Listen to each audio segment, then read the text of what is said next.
Sir YCP fire బ్రాండ్లు టెన్షన్‌లో ఉన్నారు అని చెప్పేసి చాలామంది అంటున్నారు. ఈవెన్ ప్రెస్ మీట్‌లో కూడా అనిల్ యాదవ్ కూడా మాట్లాడారు. ఓడిపోతాం మేము అన్నట్టుగా.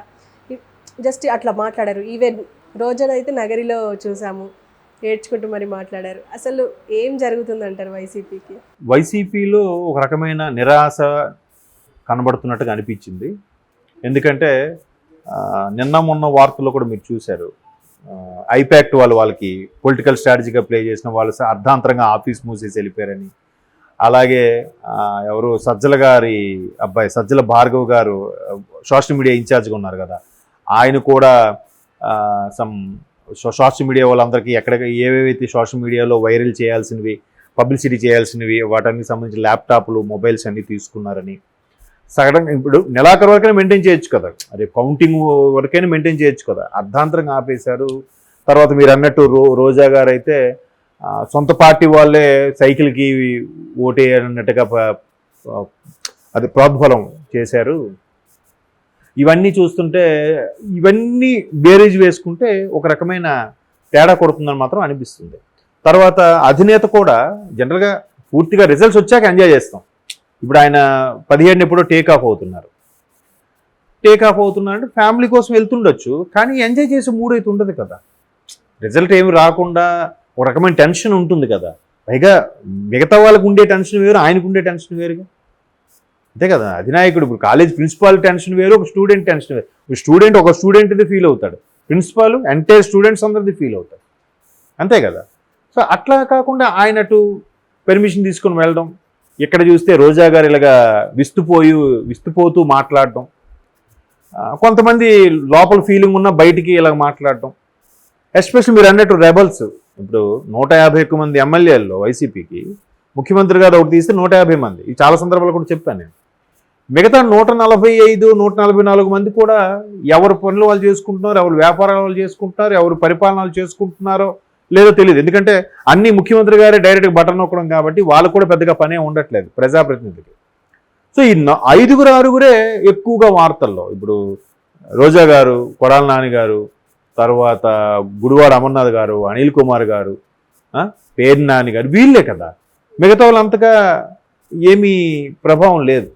సో ఈ రెబల్స్ అన్నిటికి కూడా ఆ మధ్యకాలంలో కొంతమంది రజనీ గారు అలాగే రోజా గారు ఆ 2 ప్లేసులు కూడా, విడుదల రజనీ గారు, రోజా గారు 2 ప్లేసులు కూడా చాలా టఫ్గా ఉంటాయని చెప్పడం, ఇవన్నీ మనం చూసాం. ఇప్పుడు రోజా గారు లాంటి వాళ్ళు ఓపెన్ అయిపోయి ఇట్లా మాట్లాడడం కూడా వాళ్ళకి ఏవో సంకేతాలు అందే ఉండుంటాయి. వాళ్ళు కూడా గ్రౌండ్ లెవెల్లో కార్యకర్తలు చూసుకుంటాం. తర్వాత ఒంగోలు ఆయన పేరేంటి, జగన్మోహన్ రెడ్డికి దూరపు చుట్టం, ఆయన కూడా ఒకసారి ఇలాగే మాట్లాడారు సందర్భంలో. నెక్స్ట్ మనం కష్టపడి పనిచేయాలి, మీరు చేస్తారంటే చెప్పండి, నేను పోటీ చేస్తాను లేకపోతే చేయను అని వాళ్ళ కార్యకర్తలతో మాట్లాడడం. ప్రతి దగ్గర కూడా వీళ్ళు కూడా డౌట్ఫుల్గా ఇక్కడ వాళ్ళని అక్కడ మార్చడం, ఎమ్మెల్యేని తీసుకెళ్ళి ఎంపీగా పోటీ చేయించడం, ఎంపీని తీసుకొచ్చి ఎమ్మెల్యేగా మార్చడం, ఈ జిల్లా ఆ జిల్లా. ఇప్పుడు అనిల్ కుమార్ గారు ఉన్నారు, ఎక్కడ నెల్లూరు, ఎక్కడ నరసరావుపేట, నెల్లూరు నుంచి నరసరావుపేట తీసుకొచ్చి ఇక్కడ పెట్టారు. ఇట్లా జంపు జలానీలు, పార్టీ మారడాలు, లాస్ట్ మినిట్లో ఇంకా సరే అని చెప్పి సైకిల్ వైపు మొగ్గు చూపడం, ఒకేసారి ఒక 200 మంది కార్యకర్తలు పార్టీ మారిపోవడం, ఇవన్నీ కూడా చాలా చూస్తున్నాం. ఈ రెబల్స్ అన్నీ కూడా, ఎందుకంటే పార్టీలో చాలామంది ఉన్నారు, 150 మంది ఉన్నారు ముఖ్యమంత్రి కాకుండా. 150 మందిలో మిగతా వాళ్ళందరికీ ఉండదా? ముఖ్యమంత్రి దృష్టిలోనే మేము పడాలి, ముఖ్యమంత్రి మాకు మార్కులు ఇచ్చేయాలి, ముఖ్యమంత్రి 100కు 100 మార్కులు వేసేయాలి మాకు అనే ఉద్దేశంతో నోటికి వచ్చినట్టుగానే మాట్లాడితే ఆ ఇంపాక్ట్ ఇప్పుడు చూపిస్తుందిగా. జనరల్గా ఎలా ఉంటుందంటే, విలన్ కొట్టిన డైలాగులకి వెంటనే హీరో పంచులేస్తే అందరూ వీళ్ళు చప్పట్లు కొడతారు, అది సినిమా వరకే. ఇక్కడ కూడా అవే చప్పట్లకి వీళ్ళకి పెడితే తర్వాత ఇది రాజకీయం, ప్రజాక్షేత్రంలో ఉండాలి. ఎవడు ఎప్పుడు ఎటు మారుతాడో తెలియదు. ఇదే రోజా గారు ఒకప్పుడు టీడీపీ, ఇప్పుడు వైసీపీ. బొత్స సత్యనారాయణ గారు ఉన్నారు, ఒకప్పుడు కాంగ్రెస్, ఇప్పుడు వైసీపీ. వంశీ గారు ఉన్నారు, టీడీపీ, ఇప్పుడు వైసీపీ. మళ్ళీ ఇంకా తెలంగాణలో చూసుకుంటే మరీ దారుణం, ఆ కాంగ్రెస్, బీఆర్ఎస్, మళ్ళీ బీజేపీ, మళ్ళీ కాంగ్రెస్, ఇట్లా మారుతూనే ఉన్నారుగా. అందుకే అందరితో ఎక్కువగా నోరు పారేసుకోకుండా లౌక్యంగా ఉంటే ఎప్పుడు ఎవరైతేనే వెళ్ళచ్చు, ఒక ప్రొఫెషనల్లా చూసుకోవచ్చు. మంచి మీద వెళ్ళిపోయామనుకోండి, పార్టీ వెళ్ళాడు. ఇప్పుడు రేవంత్ రెడ్డి గారు ఉన్నారు, టీడీపీ నుంచి మంచిగా వెళ్ళిపోయారు, కాంగ్రెస్లోకి వెళ్ళారు, ఈరోజు ముఖ్యమంత్రి అయ్యారు. ఆయన టీడీపీతో విభేదాలు లేవు, అంత మాత్రం చంద్రబాబు గారితో ఇష్యూస్ ఏమీ లేవు. ఆయన అదే చెప్పాడు, నాకు గురువు కాదు, ఇది కాదు, కొలీగ్స్ మేము, నాకు ఆయనతో ఏ ఇబ్బంది లేవు, ఏ పొరపచ్చాలు లేవు, మంచి మీద వచ్చేసిన. రేపు మంచి మీద వేరే దానికనే వెళ్ళొచ్చు. నోటుకు వచ్చినట్టుగా నోరు పారేస్తే రేపు మళ్ళీ అదే దాంట్లోకి వెళ్తే ఎలా ఉంటుంది? రేపు తెల్లారు వేస్తే మొఖాలు చూసుకోవాలిగా. సో ఇట్లా ఆ మార్కులు వేసేస్తాడు, మనకేదో పదవులు ఇచ్చేస్తాడు, కట్టలు ఇచ్చేస్తాడు అనుకుంటే నోటికి వచ్చినట్టు మాట్లాడితే ఇట్లాంటి పరిస్థితులు ఏర్పడతాయి. అంటే ఆ ధోరణి ఏదైతే ఉందో, ఆ అలవాటు ఏదైతే ఉందో, అక్కడ అంత పెద్ద నాయకుల్నే నోటికి వచ్చినట్టు విమర్శిస్తున్నప్పుడు కింద వాళ్ళని ఏమైనా ఎక్స్క్యూజ్ చేస్తారా ఈ నాయకులు?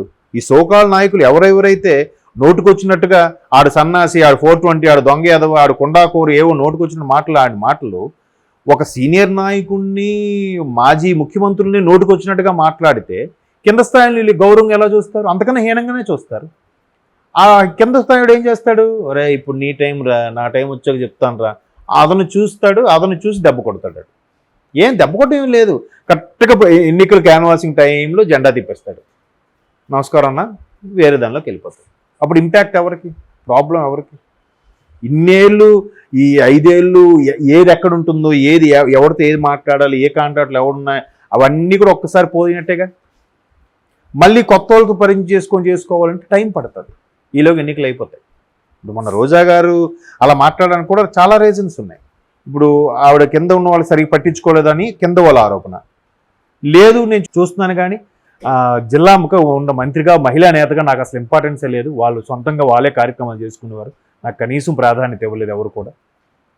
ఇక్కడ నుంచి నాకు ఇలాగా రెస్పెక్ట్గా చూస్తారు, అక్కడికి వెళ్ళి జగనన్న నువ్వే గొప్ప, నువ్వే మాకు కావాలని కాల్ మీద పడిపోతారు, ఇంకా నా మాట ఎవరు వింటారు అని చెప్పి ఆవిడ ఒక నిర్లిప్తతో మాట్లాడింది ఆవిడ. ఇప్పుడు ఆవిడ క్యాన్వాస్కి వెళ్ళినప్పుడు కూడా అందరూ అబ్జర్వ్ చేశారంట, మేడం ఇంతకుముందు మీ వెనకుండే వాళ్ళు కొత్త వాళ్ళందరూ ఉన్నారేంటి, వాళ్ళందరూ ఏమయ్యారు అంటే ఏమయ్యారు, అక్కడే అర్థమైపోయింది. సో ఇట్లాంటివి అదే చెప్తున్నాను కదా, ఛాన్స్ దొరికింది కదా అని చెల్లరేగిపోతే, ఛాన్స్ దొరికింది కదా అని కొంచెం దూకుడు పెంచితే చాలా ప్రాబ్లం ఉంటుంది. అందులో రాజకీయాల్లో మరీ ఇదిగా ఉండాలి. సినిమాలు అనుకోండి, సినిమాల్లో కూడా దొరికింది కదా, అవకాశాలు వస్తున్నాయి కదా అని చెప్పి నచ్చిన సినిమా యాక్ట్ చేసి వెళ్ళిపోయాడు అనుకోండి, అన్ని ఫ్లాప్లే. అలాగే చాలామంది తెరమరుగైపోయిన ఎంతమంది ఉన్నారు, పెద్ద పెద్ద మంచి యంగ్స్టర్స్ వరుసగా వచ్చి ఒక 18-19 సినిమాలు తీయడం, తర్వాత ఏమవుతాడో తెలియదు.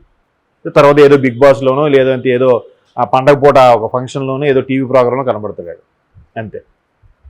సో అందుకు చాలా ఆచితూచి జాగ్రత్తగా మాట్లాడుకుంటూ వెళ్తే, ఇక్కడ కాకపోతే అక్కడైనా రేపు పొద్దున పనికి వస్తాం, అక్కడ కాకపోతే మళ్ళీ ఇక్కడైనా అవకాశం వస్తుంది. జాగ్రత్తగా వెళ్ళాలి, జాగ్రత్తగా మాట్లాడాలి.